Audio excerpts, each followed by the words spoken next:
This is the new website, trueinsightparent.com. It's connected to the CAPA website. You can go to CAPA or straight here and get updates on the trainings. Starting January 8th, we will be at Grace Community Fellowship, and we'll run through this series over again. The trainings are listed like week by week on the training calendar, so if there's something specific you want to learn, if there's one that you missed from this series that you want to go to, that's where you can find where they are. There's also the packets, the handouts for all of the weeks of training are up there in PDF format, so you can download those if you want extras or if you missed something you'd like there as well. And a few other of the some of the things around collaborative problem solving, so like our thinking skills checklist is up there as a PDF download, as is the Plan B cheat sheet, your guidance sheet to get you through your Plan Bs with your kiddos. And we'll keep adding stuff. There'll be a blog up there eventually, and videos and a few other things. So it's kind of designed to be a big storehouse of information for parents. So that's what it is. All right. So here it is. Folks, we have covered all of these areas: understanding ourselves, understanding our child, connecting through problem solving, and how to connect through play. So tonight is kind of a big summary of all these. We're going to put a lot of these things together and look at some specific skills that relate to knowing yourself, knowing your child, connecting through play, connecting through problem solving with your kiddos. Just kind of putting it all together is what we're doing tonight. A lot of what we're looking at is based on the book The Connected Child by Dr. Karen Purvis and Dr. David Cross out of TCU, Texas Christian University. Their program is research-based. It is a really, really fantastic model of working with kids, specifically kids who've gone through some difficult kinds of situations. So the approach is, we're going to watch a few of Dr. Purvis's videos. She is just a treasure, and unfortunately she did pass away, I think about a year and a half ago, but she had a huge heart and a huge dedication for working with children. So it's kind of neat to see her legacy living on through a lot of these videos. You'll see what I mean when we get to those. It's a really beautiful heart, beautiful approach to working with kids. So just in sum, we're going to kind of do a little bit of review here, some thoughts about our goals as a parent. And our final activity, it's not until the very, very end, but I want to encourage you to really think about your goals as a parent. Like, what do you feel like you're wanting to accomplish by working either with someone else's kids or by raising your own children? What do you hope for your children, and for the children that are in your household? What do you feel like you're doing well? What do you feel like are your strengths? What do you feel like are the areas you're still growing in? And kind of focus on those. And if we don't get to that tonight, I encourage you to do that at some point. Just sit down and take a few minutes and just think about what you're hoping to accomplish. And this is kind of a recap of our goals in this parenting program. And the first one is thinking about understanding our own attachment patterns in order to promote success and not repeat our own hurts. So thinking back to the first week, the attachment experiences that we've all had, whether good or whether bad, or somewhere in between, thinking about how our attachment, remember our roots on our trees, those experiences that we've had in our lives, how those come into the leaves on our trees and what people experience about us right now, and thinking about what we're hoping to pass on to our kids, some of the good stuff, some of the good roots, some of the good positive attachments that we do, or our ability to overcome some of the difficult attachments that we've had, some of the attachment wounds. If we've experienced some earned security, that's a good thing that we want to kind of pass on to our kiddos as well. But also hoping that we don't repeat some of our own things from our past. And the more we're aware of these things, the more we're aware of our own attachment style, the more secure we attach to our children will likely be. So some other thoughts are understanding our brain and our body and our body functions well enough to parent from our best selves. So thinking about, back to the second week or so, we talked about the upstairs and the downstairs brain and flipping our lids and our nervous system and how we respond to stress, how we can recognize the signs and the symptoms of stress, in order to be able to do some self-regulation. If we recognize our lid is flipped and we're not our best self in that moment, doing what we need to do our stop model, to think, to take some breaths, to take a break, whatever you need to do to get yourself grounded and get your brain kind of back online, functioning again really, really well. So modeling some self-regulation for our kiddos. It is healthy for them to see us get ourselves under control again, because we do lose it. We all get to those points where we flip our lids and we just get stressed to the end of ourselves. And when our kids see us go from that place where we're not our best selves and we're dysregulated back to being regulated again, that's good for their brains. And it's healthy for them to see that pattern of, wow, this is what it looks like for a grown person to get control of their feelings again and to work well. We also want to be aware of our own body and our brain to be able to do some co-regulation. When kids' lids flipped and our lids flipped, we've got a good recipe for power struggle. We're both interacting from that place of kind of raw emotion, raw feeling. If we can get our lid back down and we can get ourselves calm and regulated again, that's contagious.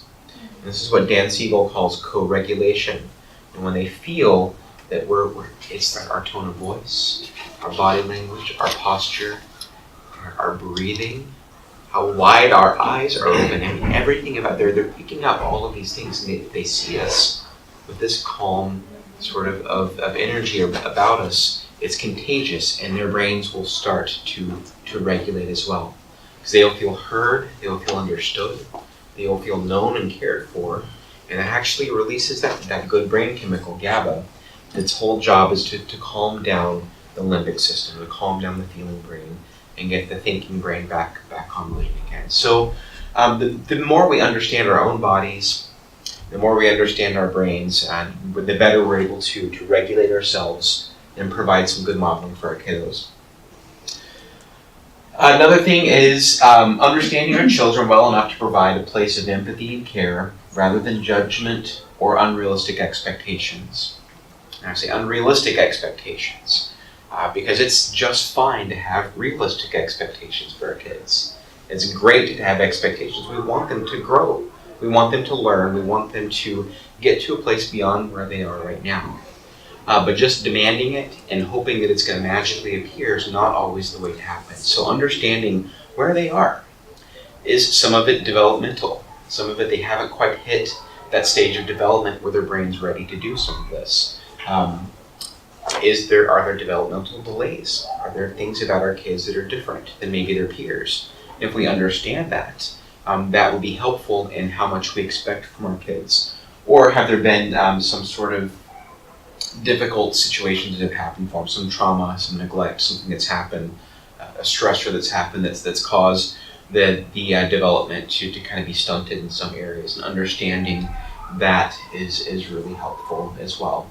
So understanding kids do well when they can.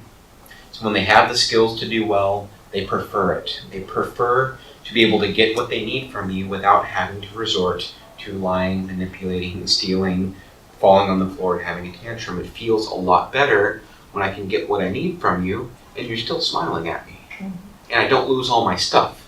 And I don't have this angry grown-up. So if they know a way to do that, and a lot of that is learning how to get their needs met, learning how to make requests, learning how to sometimes delay gratification. That's a skill that can be learned. Learning how to think ahead, anticipate consequences of their actions, that's a skill that can be taught as well. Learning to take other people's perspectives, learning to express needs with words rather than actions. All of those things, to some degree or another, are either there for kids or are not. So understanding that when our kids are not doing maybe what we would hope that they would be doing, sometimes that's a good representation of a missing skill. And so as much as we say kids do well if they can, or kids do well when they can, we also say that they also can learn new skills, and they can learn new skills. They can learn new ways of getting what they need out of life. And also everything from play to problem solving to discipline can promote connection, trust, attachment, positive behaviors, and enjoyment of the relationship. So everything we've been talking about how to connect with our kids, how to talk with our kids, how to listen to our kids, how to play and let them lead the way, and how to track what they're doing in ways that lets them know that they're seen and that they're understood and felt. But also when we have to intervene, when we have to lay down the law sometimes and say, look, this is not an okay behavior.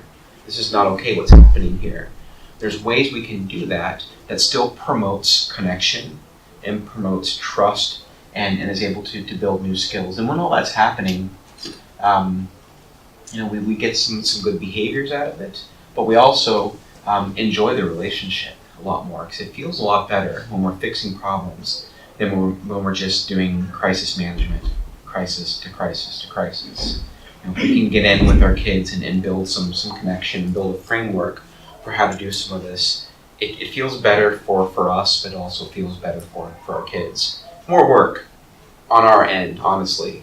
I mean, doing insightful parenting, it does take a lot more work. It takes a lot more thinking, it takes a lot more patience, it takes a lot more understanding. And I mean, hats off to you guys for hanging out all these 10 weeks with us and being able to gain some of these new ways of thinking, new strategies and new skills. Because it takes time for us to learn new things, but man, the benefits are fantastic. Because, meltdowns take a lot of time too. And managing crisis after crisis after crisis takes a lot of time and a lot of energy.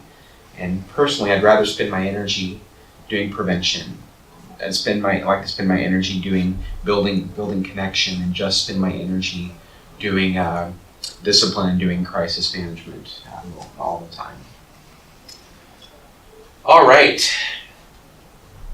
So what we're gonna do, we're gonna watch a few of these videos, like I mentioned with Karen Purvis here, and the first one is kind of looking at parenting style. Like there's kind of 4 different parenting styles. I think there's a chart on your handouts there to talk a little bit about that. And she's gonna go into what those are, but also looking at correction and connection. So how our parenting styles can play out in terms of how we correct our children, but also how we connect with them, and being able to correct in a way that promotes connection. So she is a person of faith, and that comes out probably more in these a few of these videos than others. So if you are a person of faith as well, and this is something that's meaningful to you, that's great. If not, she still has some really great things to say about parenting, about our parenting style. So you hear kind of some faith language that's in there. But look at the heart of what she's saying is really pretty profound here. So this is parenting styles, correction, and connection.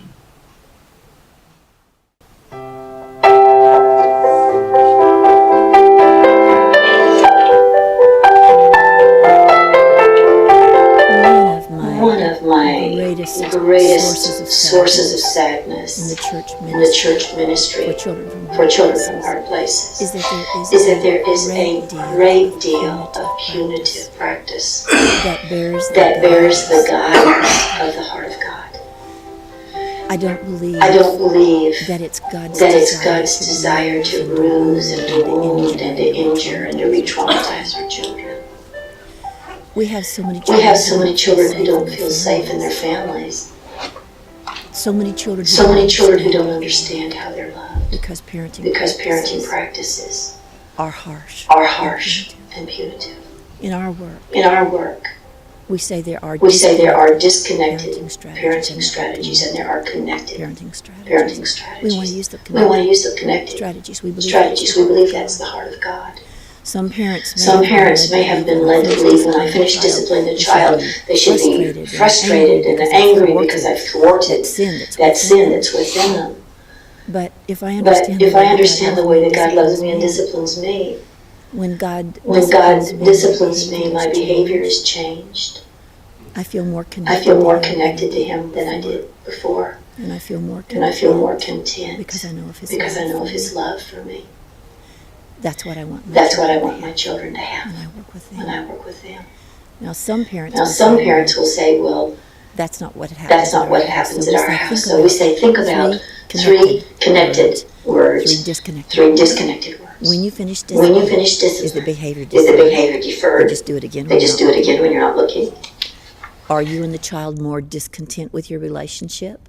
Do you feel more disconnected? If you see those 3 Ds, I'd encourage you to explore the heart of God and how He disciplines us. When we finish working with a child, we want the behavior, we want 3 Cs. We want the behavior changed, corrected. We want that child to be more connected to us than they were before. And we want that child to be content because they have succeeded. And I know that as a caregiver, I'll be more content because I empowered that child to succeed.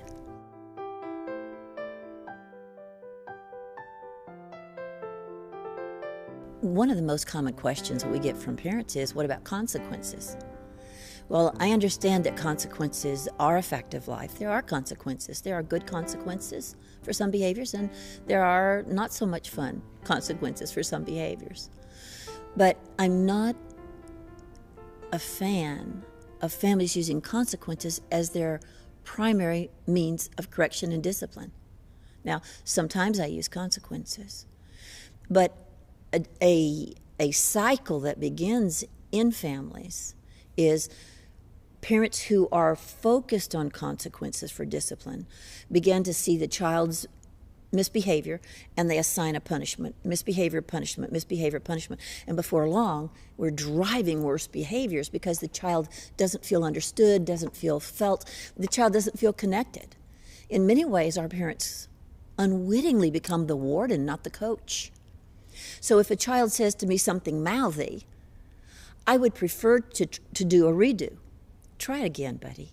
That's not how we talk to each other. And then when that's over, it's over.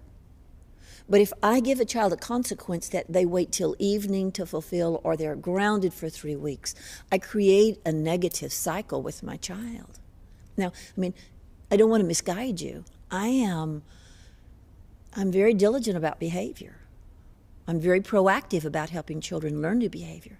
But if I can do it through playful engagement, if I can do it through, try it again, buddy, I can very often align with my child in the way that they know I'm their advocate, I'm their coach, I'm their ally, and I'm going to help them face down anything that happened to them before they came to me. We're going to do it together.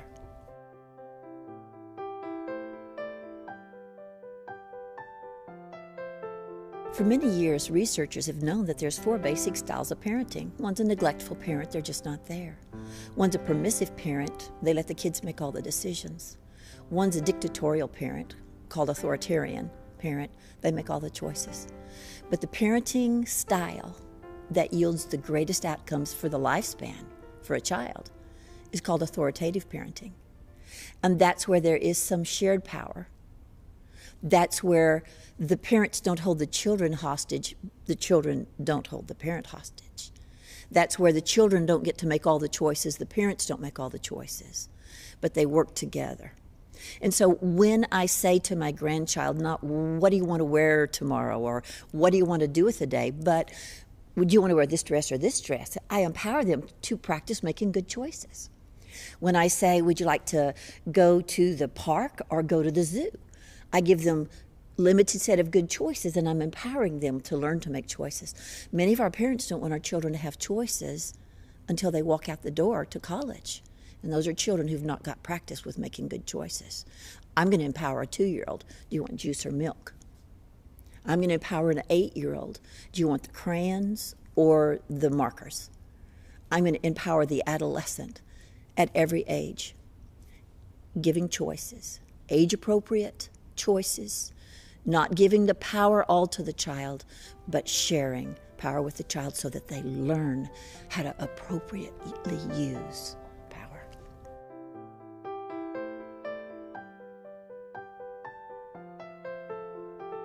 We very often will encourage families to try compromise with their child. Well, that's a little bit of heresy in some families, because how can you share power in that way?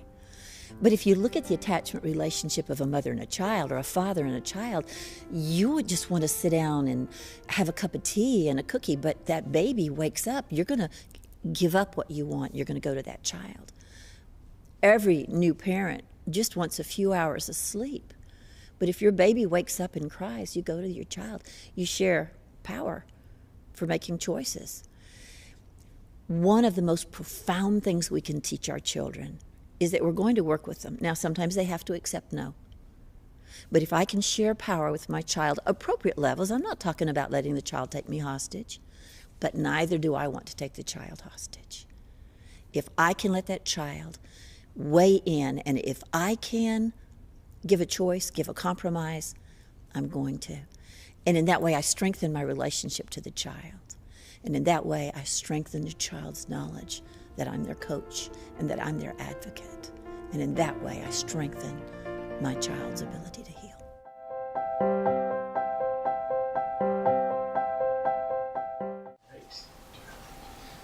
What do you think? It's new, different? New. Yeah. It is. It's a different paradigm than a lot of us grew up in. Yeah. It makes a lot of sense in terms of helping kids learn. I love the part about learning to make choices before you have to go off and do it all on your own. And you see this happen a lot of times where kids leave the home for the first time and all of a sudden, it looks like they lose their mind. It's like, oh my goodness, now I've got to learn how to make choices. But building that up in our kids all throughout their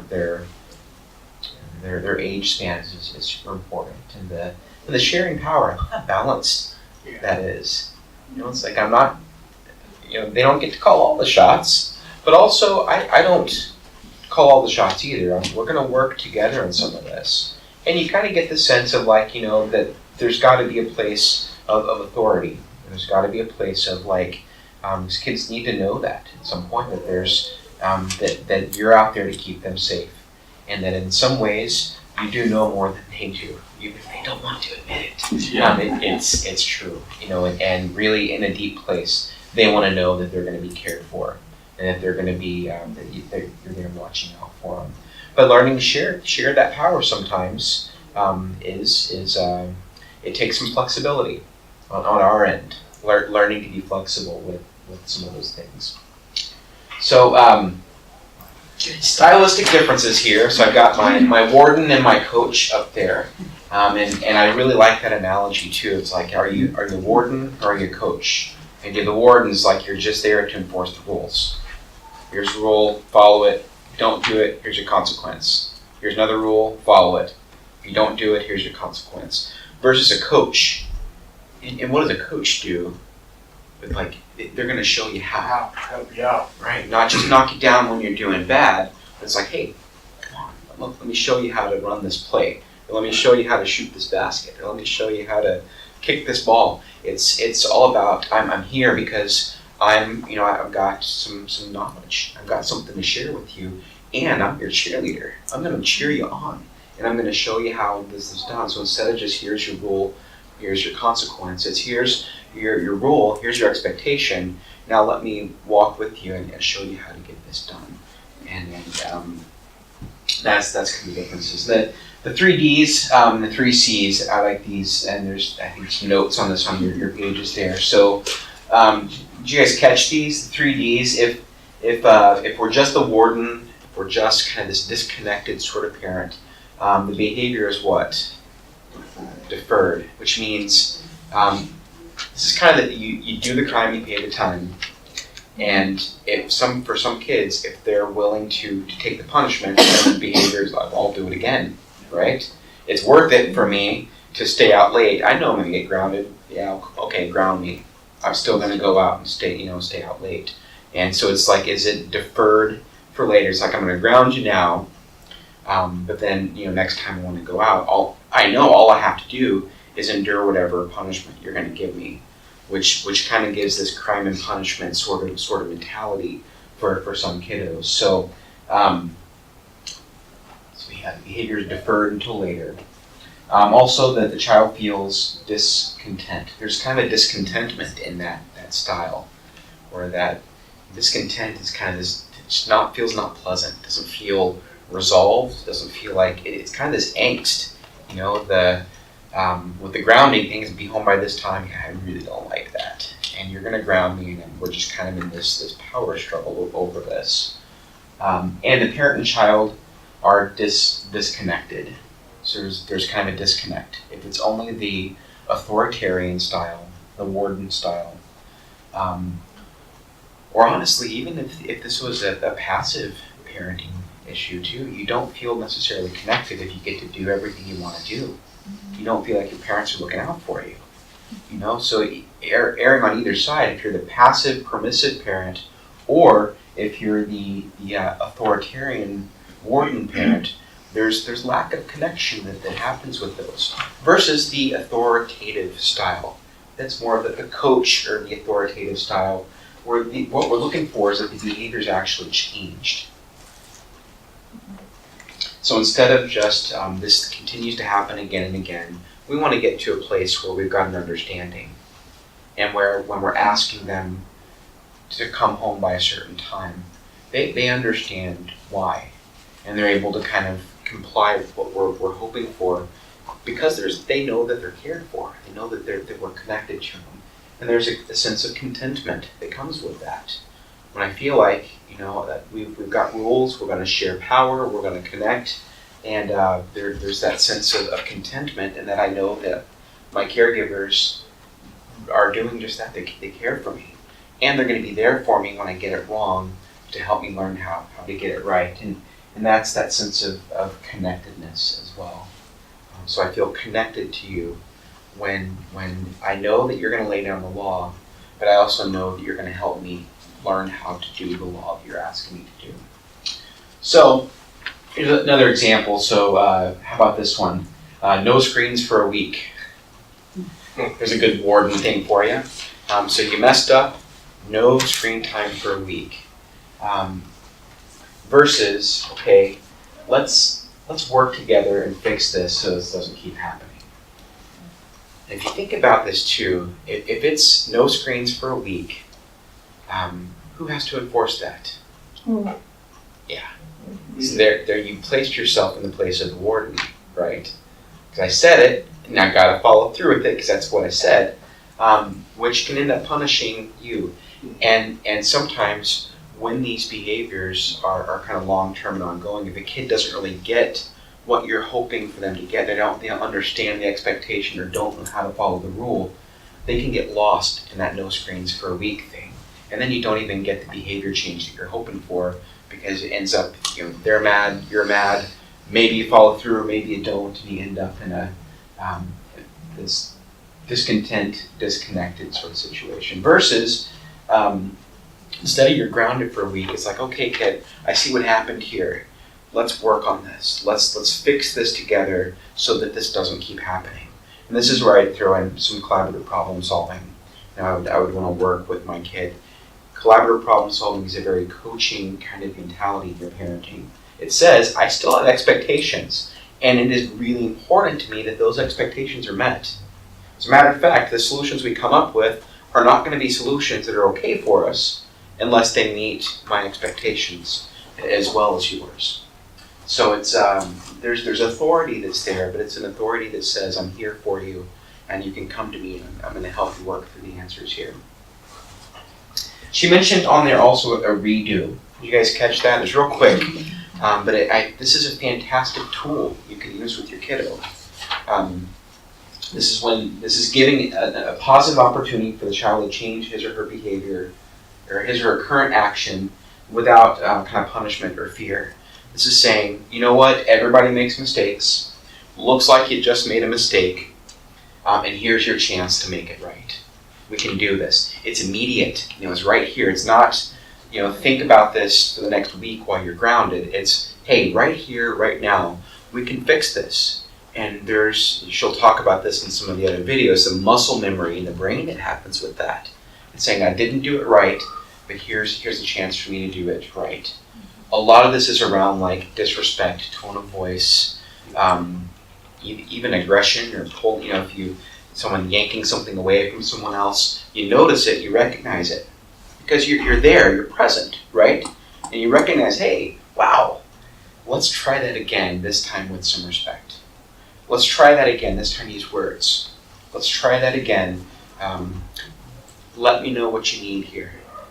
Let's try this again, this time without hurts.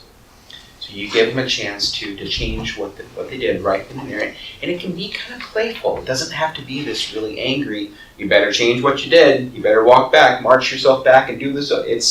It's in the moments, hey, here's a chance. Here's a new opportunity to make this right and get this on a good path again. Just one more tool. Another tool, oh boy, timeouts. So she's gonna kind of do a little mind warp here with this, with thinking about how we look at timeouts. This is kind of the old classic, the standby. And what you're gonna see here, this is kind of different stuff. This is a little revolutionary. Even a lot of systems out there are still kind of going by the timeout sort of mentality, doing things of, a minute per age and that sort of thing, which is, it may have its place. But I want to challenge you to kind of expand your view of what timeout is for and how it can be different by using it a time in instead of a timeout. So here's Karen Purvis talking about alternatives to timeouts.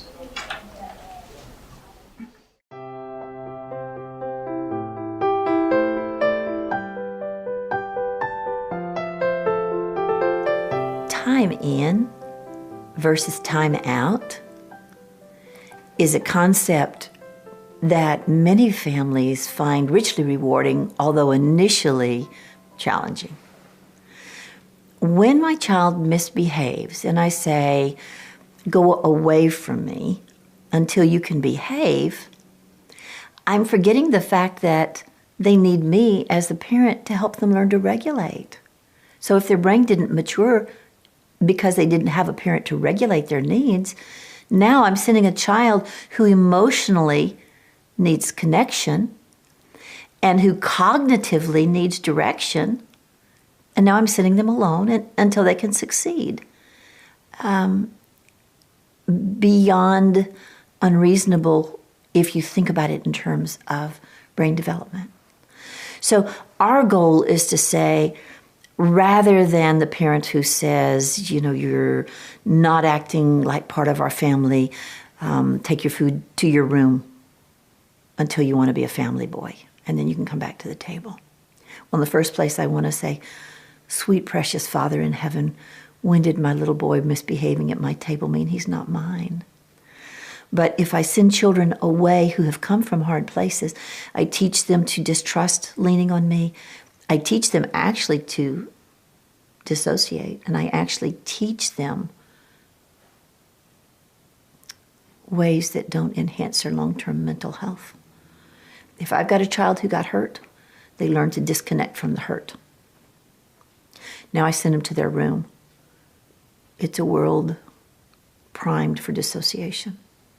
I don't mean dissociation necessarily in the mentally ill dissociation. I mean checking out. So my goal for my child, when I send them away, would be for them to figure out how to fix the behavior. They can't. They need me, and I need them, and we need connection. My goal when I do a time in is, look, buddy, that's not the way we're going to do that. I want you to sit right here for a few minutes and do time in. I'll be right over here washing the dishes. I'm just a few feet away. When you're ready to tell me what you did wrong and how you can do it right, say ready, and I'll come right away. So when my child, I go a very short distance away, a few feet away. Maybe I can be working on some paperwork there, or maybe I can be doing the dishes. But whatever it is, my child is close by me. Now in a few minutes, that child says, I'm ready. And I go and I kneel down or lean down and I take the child's hands. I said, tell me, buddy, what did you do wrong? And maybe the child would say, if he'd been sassy, I was using mean words. And you'd say, yeah, they were mean. Do you want to try it again? How could you do that right? Well, I could use my good words. Now the child has a chance to do the redo. That child has been with me from the beginning of that behavioral issue to the end of the behavioral issue. I got to mentor their brain. I got to tell them that I will not abandon them when they're bad. They're always my kiddo. I'm going to always be there. And you can always count on me, but that behavior is not okay. Let's try it again. So time in teaches my child how to problem solve for life. That is, let's go to the problem, let's work it out together. Remember, you're teaching your child strategies when they're 4 for when they're 14 and 40. So choose your strategies wisely. If you cut your child off and send them away when they misbehave, you can expect your 14-year-old to shut you down and out when you're not making the best choices as a parent. So time in teaches my child, come here, I'm going to help you. We're going to work on this together. It's a vastly different message than sending a child away.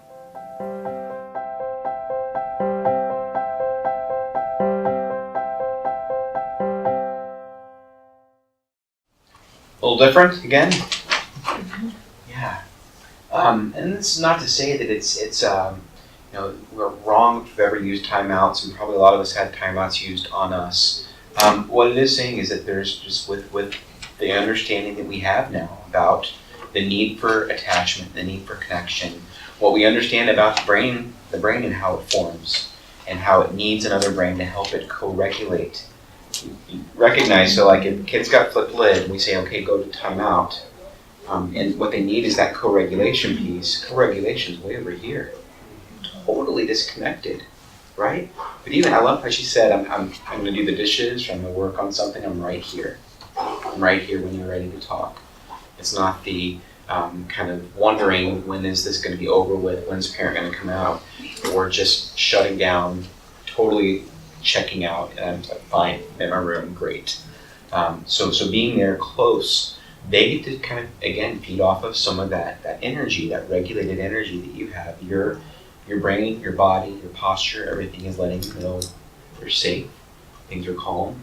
It's still the same process. We're asking them to do some reflection and some insight work, but we're letting their little brains regulate before we demand that of them. And we're also showing them that I'm right here and close to you as this happens.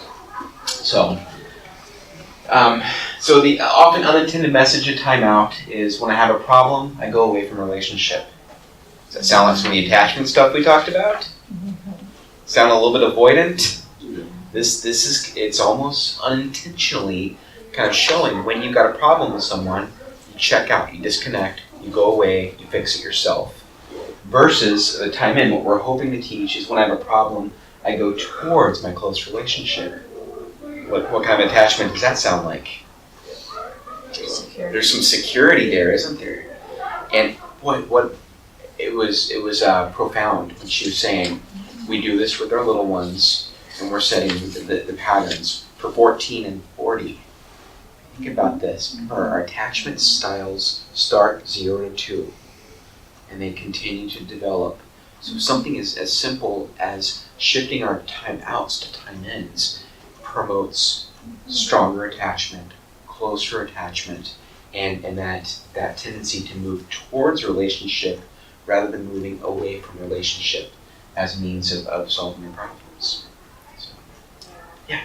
I got a question, but I don't know how to word it. But how would you start integrating or moving towards that time in? How would you understand what I'm trying to say?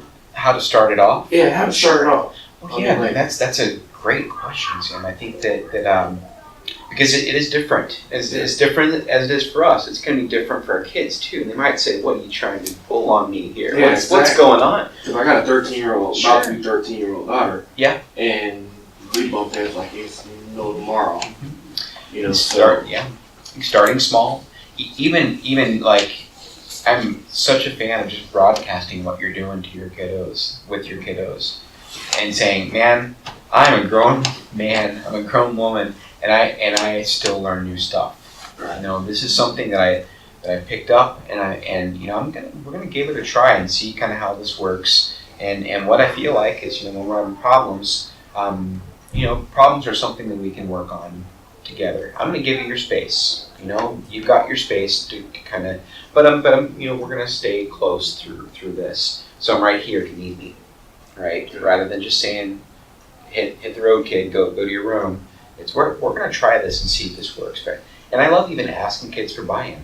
You mind telling me if this works better for you? Does this feel better for you? Does this, how does this work for you? And again, kind of back to some of those collaborative problem-solving discussions of, I've noticed that I'm trying some new stuff here, and I'm not sure what you think of it. What do you think? What's up? Feel like this is better? Feel like it's not so good? And kind of listening to their opinions on it. So, but yeah, some of this stuff is if you just throw it all at your kids at once, it may feel like kind of a tsunami experience or a overwhelming emotional or the where is my dad and why did aliens take over your body kind of experience. So Would it be helpful to, if you're going to problem solve together, maybe to say, here's some new things I've learned. Here's 3 things. Mm-hmm. Which one do you think sure might be helpful? Absolutely. We'll give that child kind of the option. They might buy in. Sounds like you're sharing power there. Uh-oh. Yeah. I'm giving some You choices. your power struggle maybe a little bit. Sure. Okay. Looks like this hasn't been working so well for us. I've got some ideas here. Which one do you want to help me? Very good. All right, lying. Ooh. How to handle lying. Listen close. Here's the words of Dr. Purvis here.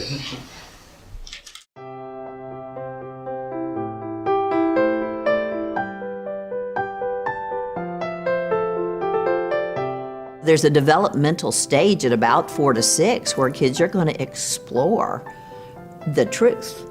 If the child didn't go through a normal developmental sequence at 4 to 6, they may explore it much older. So you may bring home an adolescent who's never had the normal developmental trajectory, and they may explore the boundaries of the truth. So a first thing to bear in mind is that exploring the parameters of what's really true is part of the developmental sequence. A second thing to remember is you need to be thinking about your own example, because, for example, if your child picks up the phone and says, "Mom, it's so-and-so," and you say, "Tell her I'm not home," it's going to be really pretty hard for you to hold your child accountable to a high level of truth. A third thing to bear in mind is the purposes of misbehavior. There's always a reason and a purpose. There's always a function for misbehavior for us as well as for our children. For a child of any age, a misbehavior has either a conscious or an unconscious purpose, a goal in mind. So I have to explore as a caregiver, as a parent, does my child believe they have to lie to get this need met? Or is my child fearful of my reactivity? Have I been overreactive in the past? So if you bear in mind now, that does not mean we don't address the behavior. It simply means that we address it with balance and insight. So those 3 things, and then a final thing is my goal is to teach my child skills for life. And honest communication with trust and integrity is obviously a goal for life. So I might say to a young child who's telling me a story, "Sweetie, is that real or pretend?" And they might be able to recalibrate as we redefine real and pretend. I might be able to say something clever and humorous like, "Really? Wow. Do you want to think about that and try it again?"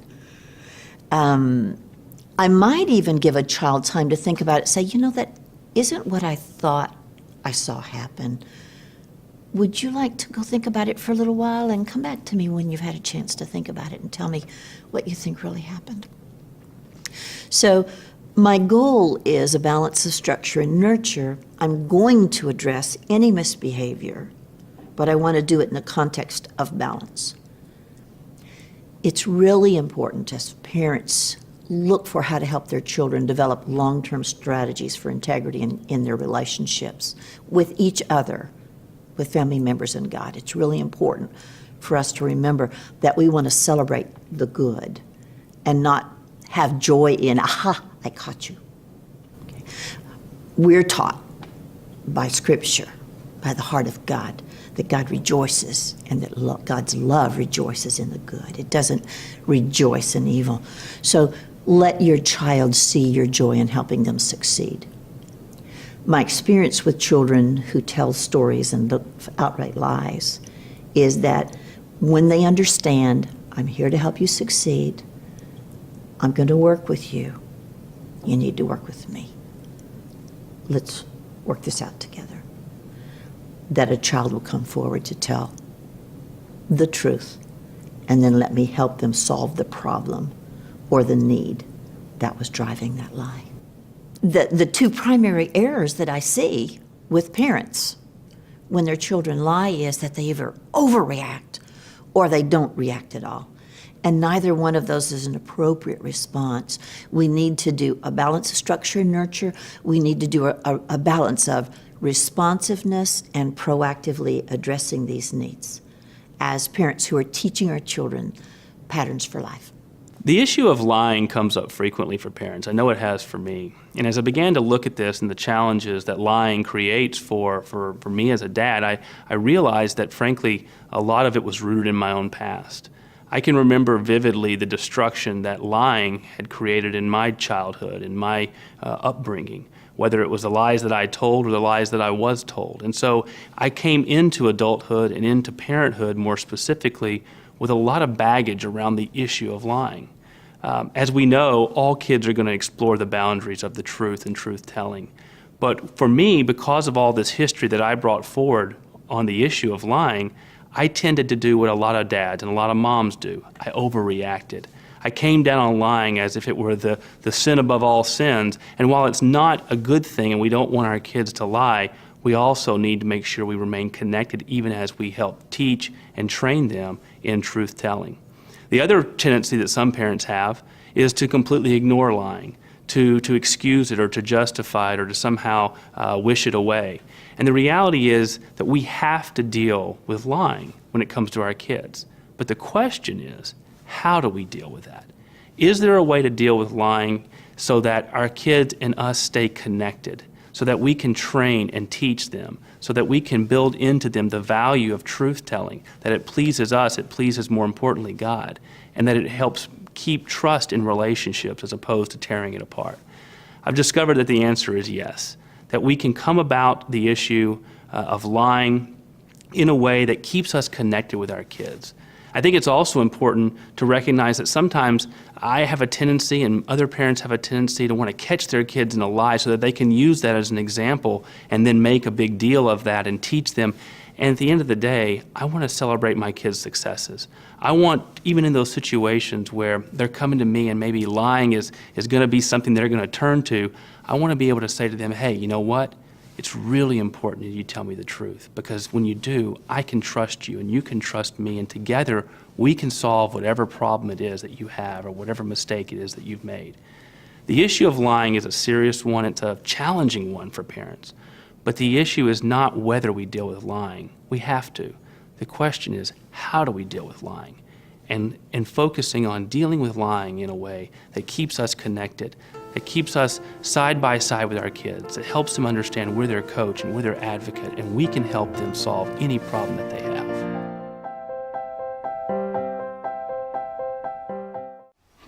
All right. So I guess what we're looking for is addressing these lies as they have, not ignoring, not overreacting, but finding that balance and how to do that. So rather than overreact or not reacting at all, responses like, was that pretend?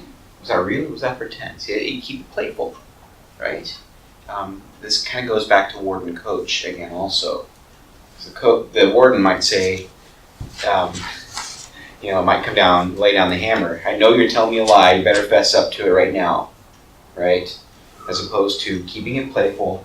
Was that real or pretend? I'm teaching you to differentiate real from not. And like I mentioned, there's a period of time where that's developmental. They're kind of finding what's real and what's not. And when they realize they can make whatever they want come out of their mouth, they have to kind of learn to rein that in and realize that just because they can doesn't mean they should. The other one's, can you think about that again for a minute? It's kind of the spirit of a redo. Try that again. Try that again. Let's try that again. There it is. Let's try that again. Oh, I didn't see that. Yeah, it wasn't up there yet. You read my mind. So remembering that it's developmental, but even for our older kids, instead of just gotcha, it's hey, here's an opportunity. I'm giving you some space here, and boy, how good that feels to be able to right the wrong. I misstepped here. I made a mistake. Instead of that shame and fear of like, oh my gosh, what's going to happen? It's I've been given the second chance here. I've been given a spot, and then when they are able to come through the truth, ooh, what a rush of good feeling that is. I would imagine that there's probably some good like attachment chemicals happening in the body when that's happening because they feel felt and they feel known, and you're there working with them. And when those attachment chemicals happen, it says, do this again. And it's the brain saying, this is a good experience. When you tell the truth, it feels good. When you right a wrong that you did, it feels good. Keep doing this, as opposed to just fear. If I do this, I'm gonna get it. Fear is a very, very poor motivator. And when the brain feels fear, when the brain feels stress, as we've talked all along, it doesn't learn well. It doesn't make new memories well. So if we can help our kids learn to tell the truth, learn to change the behavior in a way where they feel connection, the brain is ripe for growth. It's ripe for learning new things. So I mentioned a couple of things about lying also that she didn't mention. One is thinking about, for some kids, lying has been a survival tool. If a kiddo's been out of your home, or if a kiddo is coming to your home from a place where they've experienced some bad stuff, some trauma, some neglect, sometimes it's lying is survival. Or you can learn that lying keeps good things around your life. Like as long as you don't tell the truth about what happened between you and that parent or that uncle or that whatever, they stay in your house. And then when you tell the truth, the police come in or DHS comes in or child welfare comes in, and my life kind of falls apart. So sometimes kids learn that when I tell the truth, sometimes bad stuff happens, and it's true. And it's not that kids don't want the abuse to keep going. They want it to stop, but there's also a lot of unintended things that happen through abuse ending or neglect ending in terms of, wow, that wasn't good, and now my whole world's turned upside down. So there's sometimes kids have learned that lying is it doesn't always mean what the rest of the world says that it means. It can be survival. And sometimes they've learned lying from grown-ups around them as well as a survival tool. They've learned that this is just how you do things. Another thing is thinking about it as a brain malfunction. So kids who've been exposed to, specifically to alcohol in utero, there are a spectrum of disorders related to fetal alcohol exposure. They're calling this now FASD, which is fetal alcohol spectrum of disorders. This ranges from full-blown fetal alcohol syndrome, where there's actually facial abnormalities and kind of a broadness to the face and low recessed ears and kind of spoonness across the top lip. And there's some facial features that come along with that, in addition to a lot of learning disabilities and a lot of things about connecting to other people that are really, really difficult. Some kiddos don't have the full syndrome. They have what's been called fetal alcohol effects, which means they get the brain stuff but not the facial things, which can be even more difficult. If you know a kid was exposed prenatally and they have the full syndrome, it makes a lot of sense sometimes what you see. For other kiddos that don't have the full syndrome, they look normal on the outside, but there's still some of the brain architecture that's been affected. It's a lot easier. It's a lot more difficult to catch if you don't know that it's happened. It's also really easy to misinterpret behaviors. There's a phenomenon known as confabulation, which is there's like a fact checker in all of our brains that's going on, as we're experiencing the world. We kind of check, did that really happen, did it not? And there's parts that like bring in new memories and kind of make a synchronous story. So as I was driving here tonight, my brain was kind of like watching everything that was happening, and it kind of said, okay, you started here, you ended here, everything was fine. With confabulation, sometimes pieces of the story drop out. And literally, it's like it's not encoded in the brain as a synchronous part of the story. And at that point, the brain doesn't like that. It likes for the story to be complete. So what it will do is it will grab up in like the hippocampal area where there's like memories stored, and it'll pull up just any old memory and pull it down into the brain to make the story make sense. And the fact checker is kind of broken with some of the kids with fetal alcohol spectrum. So what you have is a story with missing parts and parts that are just kind of pulled into the story and nothing to kind of fact check and say, did this really happen or not? So sometimes kids will lie till they're blue in the face, and their brain is telling them that it's real because this confabulation has happened, and you know that it's not real. So like an example would be a kid goes and takes a cookie out of the cookie jar, and they've got the cookie in there, and they're sitting there eating it. And if a confabulation has happened and they kind of missed part of this, and the parent says, "Where'd you get that cookie?" They say, "Well, Grandpa gave it to me." Grandpa lives out of state. Grandpa's not even around. You know that it's a lie. But maybe one time Grandpa gave them a cookie, and that memory, they just pulled it in and they just made it part of the story. And their brain, it just makes sense. And it is terribly confusing because a parent will come down on the child and will get really angry and like frustrated because they know that the kid's lying, and then come the punishments, and then come the consequences, and you're going to make them tell the truth when their brain is just not in line with it. So it's important to know if kids in your home have been exposed to substances in utero, if they've been exposed to alcohol, even if they don't have the full effects, telling the truth can be really, really complicated, really, really tricky for these kiddos. All right, so our final recap on some brain-based tools to use. So we're going to backtrack a little bit to whole brain child here and look at some of the skills and the tools to use. So this is brain and attachment based interventions for our kiddos.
All right. So this is just a good recap. Remember, upstairs, downstairs, left and right.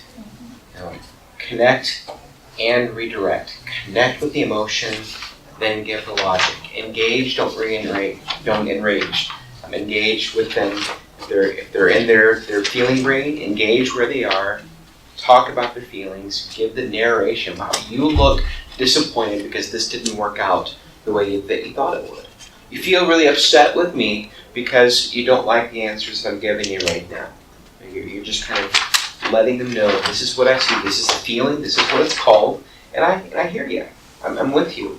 Instead of enraging them by just pouring on more consequences or worse punishments, we want to engage with them in that moment. And I love the use it or lose it thing. Help our kiddos develop that frontal lobe, which is a lot of what Karen Purvis was talking about, with sharing power, giving choices, and those sorts of things. So, now this one, if you use consequences, if that's something that you're still going to use, think about them in terms of being logical and reasonable. When we give our consequences, make sure that they're logical. Does it fit what's going on? So if the issue is, not eating their food that they're supposed to, taking away TV time doesn't work because there's no logic there. It just says, this is the problem, and to solve this problem, I'm just going to try to make you mad by taking away your favorite thing. Versus, let's make consequences fit with what's happening here, with what's going on. Now, if the television was something that was distracting them from doing what they were supposed to do, as happened at my house at one period of time, where the little tablet was a real distraction, and my kiddo wasn't getting herself ready for school like she was supposed to. So if I remove the tablet for the time being, that helps. It's logical. It fits. This is what's distracting you. Let's remove that, then we'll get it back to you when you're able to do this. Make sure it's logical and reasonable. One day, half a day if they're young, in order to get the message across. Otherwise, you're going to be the warden that has to carry out this consequence for our kiddo. If we give them a one-day consequence, that means that the next day they get to try it again. They get an opportunity to fix what they did wrong the time before. Or if they're younger, if they messed up earlier in the day, and we take that consequence away, they've got a new opportunity later in that day, so that they're not losing it. They're not losing the connection of why you gave the consequence in the first place. So make sure it's logical. Make sure that they're reasonable. They fit the rule of this program. And the very last part I want to share with you guys is just kind of thinking about the heart of discipline, and thinking about the word discipline in terms of discipleship, and in terms of like what a disciple is. And I've got some artwork up here, and one is a picture of some disciples around their master. And if we think about this, if you even look at it, they're kind of crowding around because they know that he's got the answers, and they know that he's the one that they want to follow. So a disciple is someone who steadfastly follows the teaching of a great master. And if we think about discipline, instead of just being rules, punishments, consequences, if we think about discipline in terms of discipleship, we get to raise these little children, and we want to be the ones that they want to follow, and that they want to crowd around, and they want, because we have the answers for them, and we're able to guide them in ways that are good and that are helpful. The other one is looking at this kind of another view of discipleship, of like this guy in the front there, he's got the light and he's got the way, and the other person's following him because he knows that this is a good path, and this is a good image to illustrate what parenting can look like. And we've got the light, we've got the way, we've got the path, and that our children are there with us on this journey, and we're going to make sure that they're close with us there. So thinking about discipline, the heart of it is really about learning, and the heart of it is really about connection and relationship. So as we're training our kids, teaching our kids, parenting our kids, everything that we're seeking to do to help them grow, to help them learn new behaviors, every time we have to intervene with them, we should ask ourselves, what are they learning? Is there an element of learning that's happening here? And if not, we may need to readjust. And is there connection happening here? Does my child know that they are loved, cared for? Is there trust that's being built through my interactions and my interventions with my kiddo? So like I said, there's an activity on page 56, their activity 16. I would encourage you, just take some time to really think about this at some point. Think about what your role is as the person raising little disciples in your household, or the role that you have as someone with the light guiding those down the path. What do you feel like you're doing well? Focus on those things. Take them in. Reflect on the things that you feel like you're doing well. What are some areas for growth? Be teachable even as a leader. Humble and teachable leaders are very, very easy to follow. Keep that in mind. That being said, thanks a lot, guys. It's been fantastic. And we'll keep in touch. We'll be around. Thank you very much. You're welcome.